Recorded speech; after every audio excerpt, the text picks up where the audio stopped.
Keeping Up with Jones, the Lonnie Jones podcast adventure, is brought to you by TKM Incorporated. This company, located in Moss, Tennessee, specializes in erosion control, hydroseeding, hydromulch, silt fence. They do minor excavation work, and they also provide traffic control and construction signs. Their mission is keeping people safe. Their passion is wishing that all men could be saved. TKM stands for The King's Men.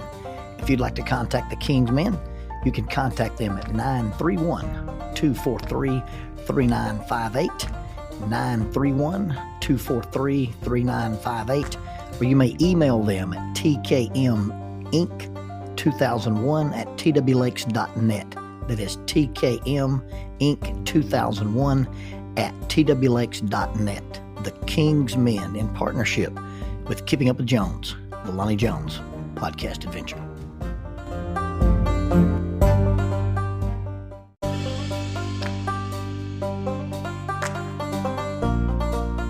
SJ&L General Contractor is a full construction company that primarily focuses on civil construction and asphalt sales in the Huntsville and Fayetteville regions. Services they provide include, but are not limited to, road construction, asphalt material, underground utilities, site work, and demolition. They employ heavy equipment operators, concrete finishers, pipe layers, and CDL dump truck drivers. If you would like for this company to work for you on your project, or if you'd like to work for them as an employee of this family-owned business, you can contact them at 931-433-4660.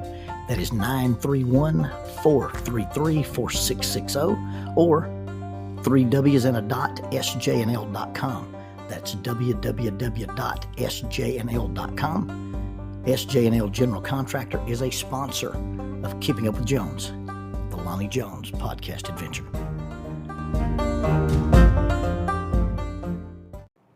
I was walking around the rafters in the administration building auditorium. Now, the rafters, as I refer to them, are above the catwalk and above the pulley system that controls the curtain and above where they hang the spotlights. I'm up above that, and I'm setting up a rappelling rope. And you may ask, well, why were you up there walking around in the first place? The short answer would be a parody of George Mallory's quote concerning Everest in 1923. When he was asked by the New York Times, he just simply said, because it's there. Well, I'm walking around the rafters of the administration building auditorium, and it's because they don't know I'm there. I was planning a stunt. It was homecoming week at Harding University, and they had this big talent show inside the admin building, and it's called Blackout. Well, I had decided, for whatever reason, I needed to make an entrance into the talent show, and I needed to do it using a rope, and I needed to do it Australian style. Now, if you rappel off of a rope Australian style, instead of the rope attaching in the front of you, it attaches in the back. And if you were on a wall, you would walk down your body perpendicular to the wall. And so you're like standing on the wall, but you're facing the ground. You're not upside down, but you're walking down a wall perpendicular. My plan was to walk from the rafters to the top of the curtain, kick out, do a 180, and slowly float below the edge of the curtain so the audience could see me and I could see the audience. Once I scanned the audience very well, in my Spider-Man costume, I would let go of the brake hand of my rope, rapidly drop the rest of the way to the stage, hit the quintessential Spider-Man pose, and exit stage left. I was in the rafters measuring the length of my rope. I didn't want a lot of excess rope on the ground. I wanted to be able to drop off the end of the rope, hit my pose, and do my thing. So I'm up there preparing for this stunt during Harding University's homecoming. And while wandering around up in the attic and the rafters of the admin building, I hear this voice. And it's a unique voice, and it's saying a unique word. You see, almost everybody at Harding University called me Lonzo when I was a student there. It's how I signed the cartoons that I did for the school newspaper. It's how I signed my artwork. It was how I signed the airbrush t-shirts I was illegally selling from my dorm.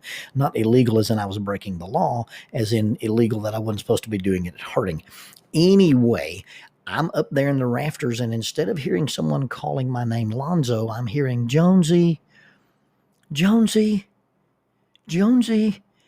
And the only person, well, one of the few people who called me Jonesy, and the only person who owned this voice is Jackie Lynn Wallace. Jackie was a student at a church I was working at. I had gone out to the Velvet Ridge Church of Christ to help with Bible classes and to preach sometimes, and I had become quite enamored with this young lady from Middle Arkansas. And unbeknownst to me, she had showed up on campus for the Blackout Talent Show. Now, one of the few people who knew I was in the rafters was my friend Paul Richardson, and he had escorted her into the back door of the admin building and said, he's up there. And Jackie had started climbing the spiral staircase.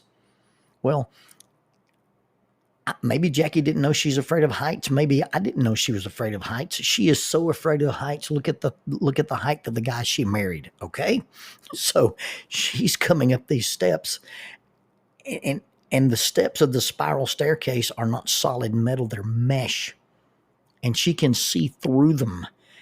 And when she looked down for whatever reason and could see the spiral staircase and all the way down through the mesh to the floor, she froze. She panicked. She locked up. Normally, her response to things that are upsetting to her is a flight response. We've talked about that before, but on this particular occasion, being on a spiral staircase, she just sat down and hugged the middle column that held up this spiral staircase and began to call my name. Well, I got to her as quickly as I could, wandering down the rafters and sliding down a pole and getting on the catwalk and walking back down to where she was, and I extricated her from her uncomfortable position. Now, you must understand how smitten and what a bad case I had for this girl, or behavior like this in the vertical environment would have ended the entire thing. Now, fast forward. She's gone rappelling with me. She's gone climbing with me. She's rappelled with me in several states, and she'd climbed, and she's even done several ropes courses with me. Fast forward to we're at Berry College, and at this point in my ministry, I have certified as a ropes course instructor at Berry College. I'm an adjunct on their staff, and so I use them from time to time to take youth retreats or marriage retreats or whatever. And so I'm there with a church group, and they're letting me function as both the retreat leader and as a facilitator on the ropes course. And the particular element that I'm working on is the giant swing. Now, the giant swing is just exactly what you think it is. It's a giant swing. You climb up about 35 or 45 feet into a pine tree. You stand on a platform. You clip yourself to this harness or this V that comes from two trees and makes a point. You clip your harness into the end of the V. You hold a little tether. You lean off of the platform. You let go and you swing away. And it's a great swing. It's one of the better swings I've ever been on. Now, this particular swing has an elliptical path. The swings that I built on the two ropes courses that I operated, we had a half pipe design so that when you dropped in vertically, you went through the swinging trough and you came up and you got a little negative air, the cable would get slack and you drop back down vertically. Jackie hates that. Now, I hadn't built a swing at that time, and so I was only used to this elliptical thing, and I was assuring her, look, there's not going to be a stomach-jarring drop. This is just a smooth glide path.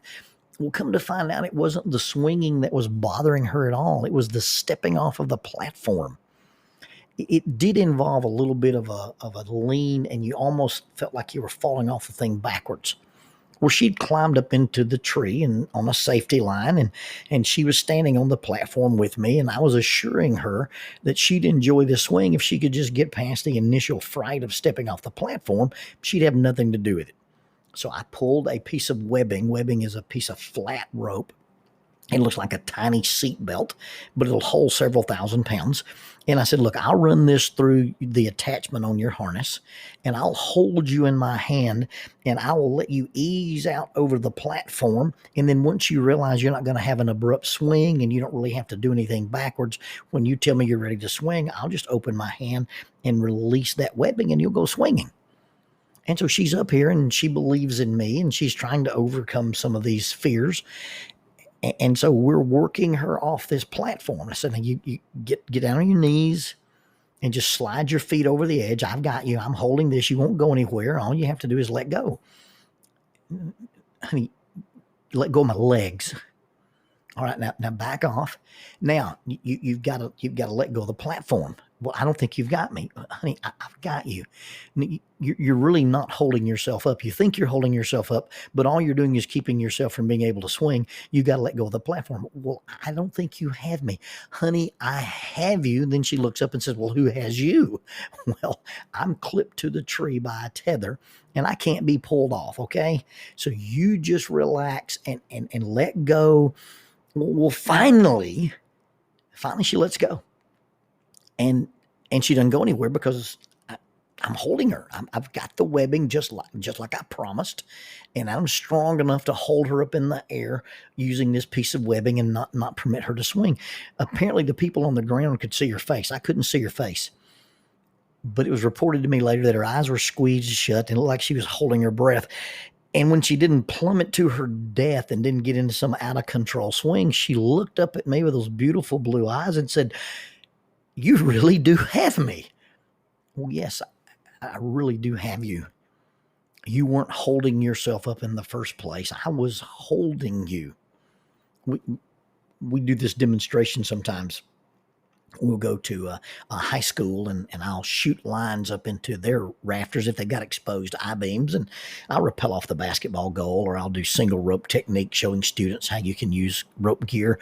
We'll set up some 3-to-1 or 4-to-1 advantage pulleys and play tug of war, and we'll do a little bit of physics and a little bit of climbing and a little bit of rope rescue, but there's object lessons involved. And so we were at a school, and I had a rope rigged in the rafters.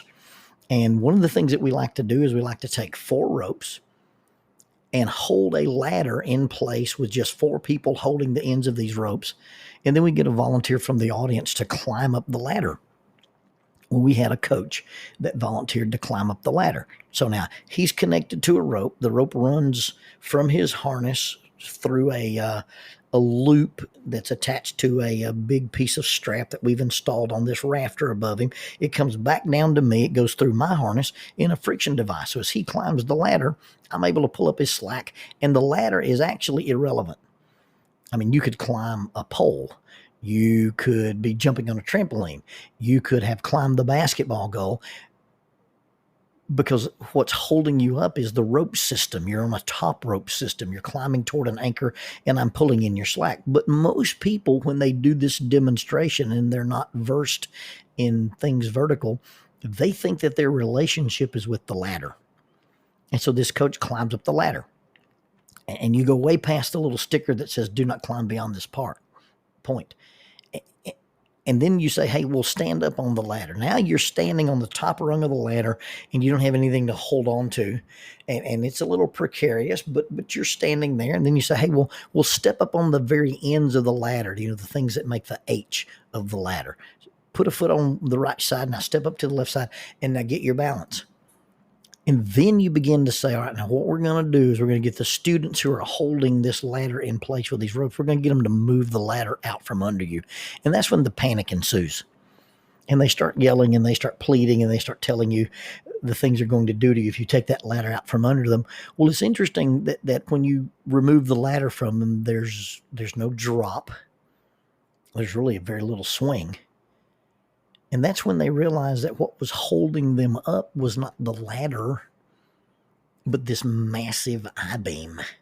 And it's the same reaction you got out of Jackie when she was on the giant swing at Berry College. It's, "Oh, something other than what I thought had me has me." You see, we get connected to things below us when the reality should be that we understand we've got a connection to things above us.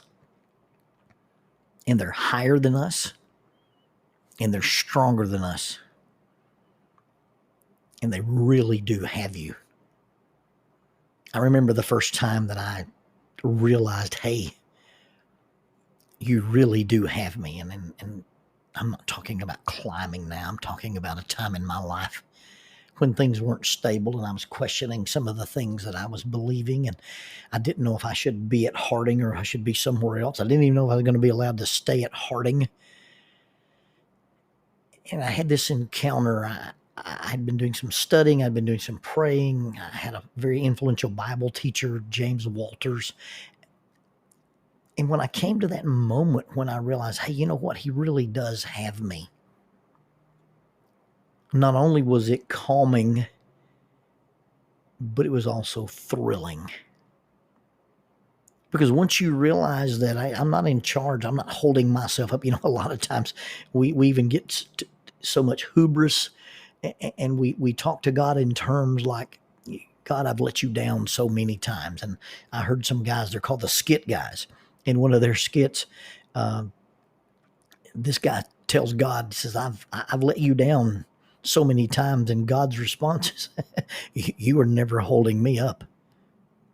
And when we recognize that not only we're not in charge of making God do what God does, we're really not in charge of us. We're not holding ourselves up. It's not our strength. It's not our grip. It's not our might. It's not our connection to the things below us that are supporting us. It's our connection to the person above us, or the thing that is taller than us and stronger than us and mightier than us. And once we realize that hey, you really do have me, then we don't have to worry anymore. And really the emphasis is not on when we realize it, and I guess the sooner the better, but the real emphasis is on that we realize it. Because at that moment when you recognize it's really not about you, and it's not about your strength, and it's not about your power, and it's not about your competency, you don't have to understand how, you don't have to understand why. You just have to understand that something higher than us and stronger than us and more powerful than us and infinitely more wiser than us and infinitely more compassionate than us, and something with way more capacity for love than we have is the thing, the person, the entity that is supporting us. And I know we're used to the phrase let go and let God, but I think it's probably more important to understand that God won't let go.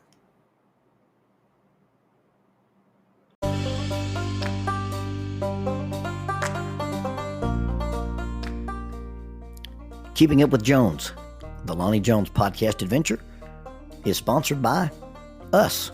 What? We sponsor ourselves? Is that even legal? Check us out on Amazon.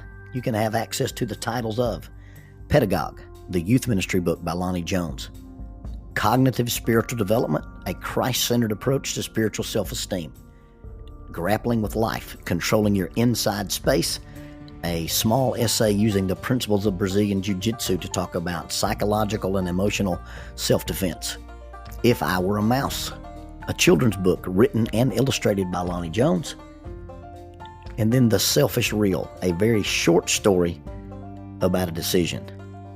Also, you can check out our YouTube channel to see archived lessons and presentations from across the country, some videos with rope tricks and knots. Don't forget to visit the Facebook page 550 Guys to learn about the little rope men that we make and that we invented and that we make. And then be sure to click like, subscribe, and share.